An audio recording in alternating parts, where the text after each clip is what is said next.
Please follow us, the Gray Geese, in our travel adventures. We are a family of 4, and in this episode, you will get to explore our adventures to the Cayman Islands with us. This trip took place in October 2022, right as travel into the Cayman Islands was opening back up from COVID. Our accommodations were at the Ritz-Carlton on 7 Mile Beach. This is a pristine hotel with an impeccable property and service. Everything is top-notch, and you will realize why it's a Ritz property. We stayed on the left side of this building. We had a 2-bedroom suite residence overlooking both the pool and the beach. This is the staircase at the back of that building, and you can see just how large the staircase is by seeing us there at the top. We had such fun exploring the property.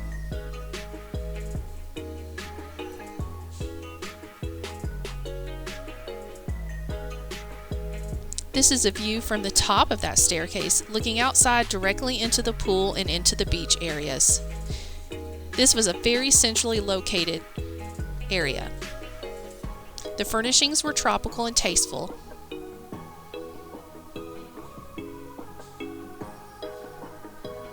This is the grand lobby area. You're greeted with both a smile and tasty tropical treats upon arrival.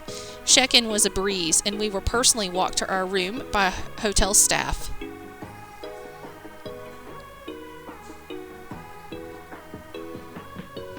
This is a photo of our oldest daughter at the neighboring property, the Westin. We did walk through the Westin property, and while not as impressive as the Ritz, it may be a good choice for a little more budget-friendly travel in the future. The beaches are white and the water is crystal clear and blue, just like you could imagine. We did splurge on a cabana. It was worth every penny. In the morning, we were served iced coffee, had free drinks, and a fantastic fruit tray. Our cabana was directly on the beach.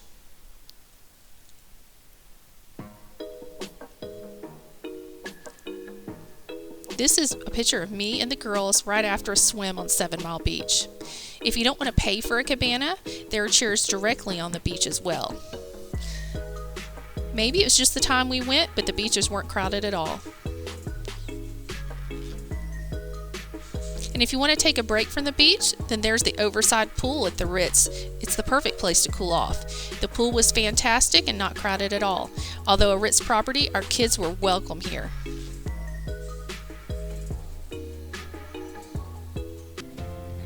In the mornings, enjoy some free coffee at the Silver Palm Lounge.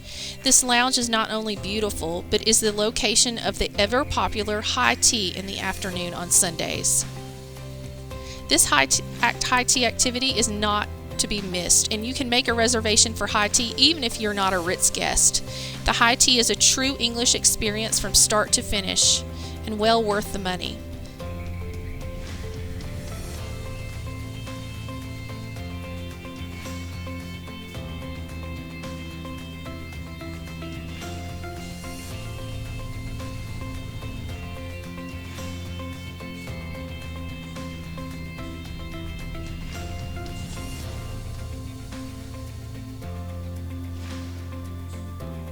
Our family was served an entire tray of traditional tea sandwiches and pastries.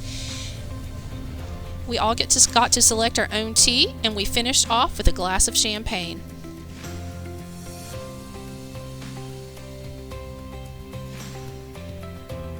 This is a family photo of us in the lobby after we finished high tea.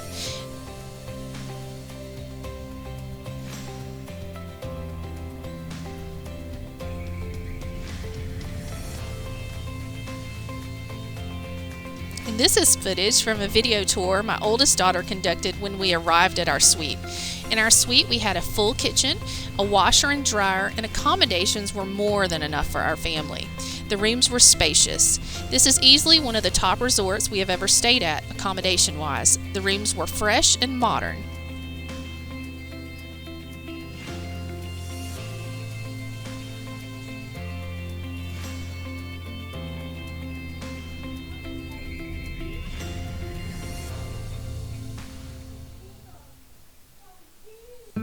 One of the best not-to-be-missed experiences involved our private boat charter with Red Sail Sports.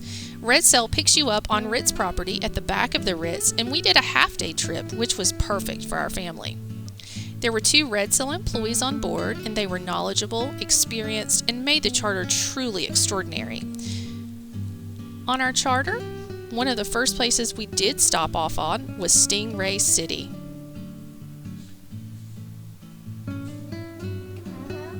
You may have seen photos of this as a crowded destination for cruise ship passengers, but this was not the case for us. On that day, we ended up being the only boat out there after another boat left a few minutes after our arrival.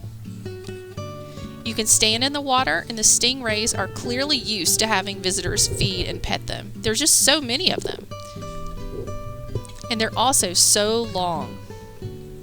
We were told that if you kiss a stingray, you have 7 years of good luck, and our oldest daughter found that to be an offer she couldn't refuse.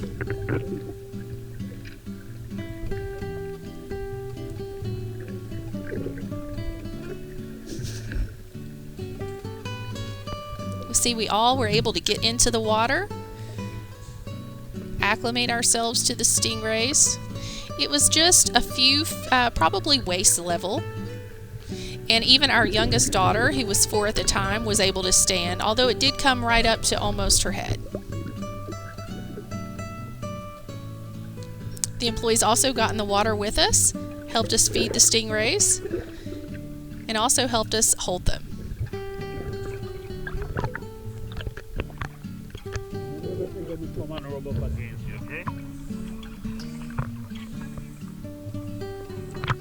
We were able to pet the stingrays, and they would rub up against your feet, just waiting to be petted.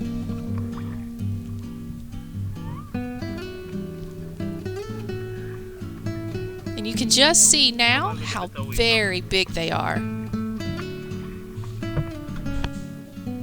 Then we next stopped off at Starfish Point. Again, we were the only visitors to Starfish Point that day, and the water was clear and shallow. We had no trouble locating starfish. A word of caution though, do not remove the starfish from the water as it can hurt them. Most of the starfish were located in the seagrass area just at the edge of Starfish Point, and we were lucky enough to have a Red Cell employee dive down to retrieve about a dozen of them for us. This made the experience even more memorable for us, and we cannot say enough great things about our boat charter with Red Cell.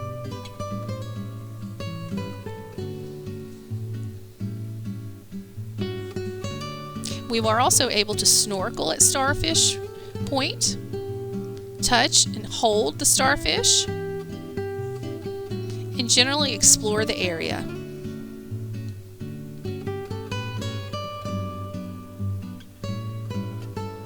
TJ also thought he saw a barracuda, but it turned out to be a tarpon, which, as we turned out and learned, are plentiful in the area.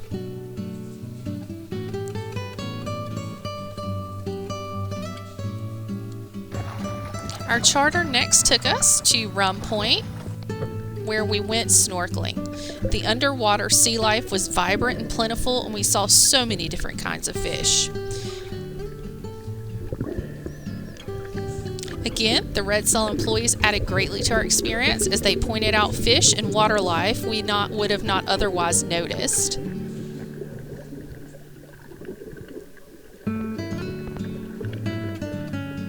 You can see just how beautiful it is under the water here.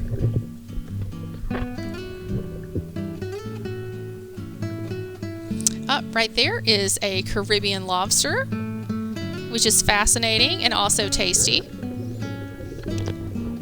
This was one of the highlights, a moray eel. This was extraordinary in every way, was several feet long, and almost seemed surreal. The water is clean, clear, and the location that they took us to was well within sight of the shore.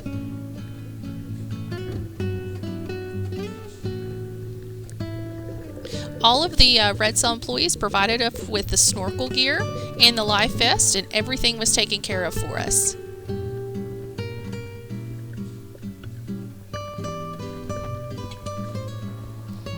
We also ended our boat ride chasing sea turtles who would occasionally pop up beside our boat.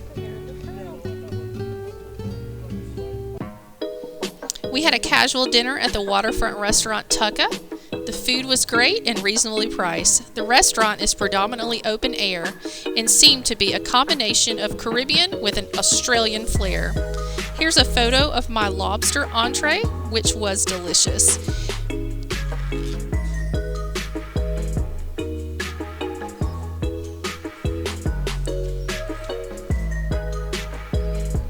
Here is a photo all the way to the water, and we sat on the deck right next to the water.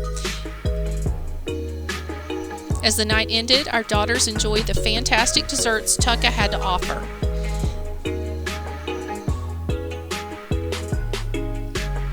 They also got to feed the tarpons, which is a cool experience for everyone, old and young.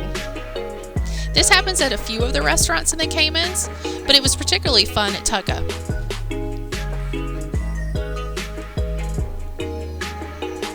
And lastly, this is us at the Wharf Restaurant and Bar. We had a perfectly timed reservation, which took us right at the sunset hour. The food there was also phenomenal. We probably liked the food a little bit better than some of the other places. But it could have just been that it was sunset and the ambiance was great too. As we sat there enjoying the last of our dinner and some wine, you could see fishermen come in. And this is the end of our travel vlog on the Cayman Islands. It's a location we definitely plan on going back to. We hope you enjoyed. Please like and subscribe. Great Geese.